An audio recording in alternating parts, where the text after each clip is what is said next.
Peringatan Imlek pada tahun ini akan berbeda dengan tahun sebelumnya, dikarenakan saat ini masih dalam kondisi pandemi COVID-19. Oleh karenanya, guna menghindari penyebaran virus corona, warga yang memperingati Imlek haruslah benar-benar mematuhi protokol kesehatan yang ada, serta tidak berkerumun saat dalam menjalankan ibadah. Sejauh ini, Walubi Sumsel telah memberikan himbauan kepada warga dalam menjalankan ibadah Imlek. Salah satunya Walubi Sumsel serta komunitas Tionghoa menghimbau untuk lebih baik ibadah dari rumah atau yang terdekat dari rumah. Agar tetap mematuhi protokol kesehatan yang seperti diarahkan oleh pemerintah. Jadi umat yang datang agar mereka tetap mematuhi. Kalau seandainya di tempat ibadah itu terlalu ramai, mungkin bisa sabar sedikit, menunggu suasana sudah agak sedikit berkurang, tempat itu baru boleh masuk lagi. Iya.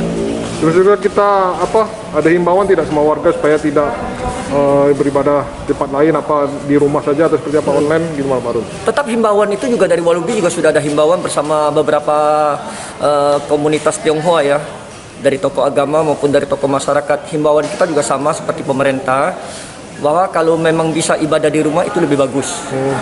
Seandainya tidak bisa di rumah, silakan ke tempat ibadah yang terdekat dengan rumah. Dalam melakukan ibadah Imlek sendiri, menurut Cik Harum, waktunya selama 15 hari, hingga puncaknya saat malam Cap Gomeh. Firman Hidayat, PAL TV.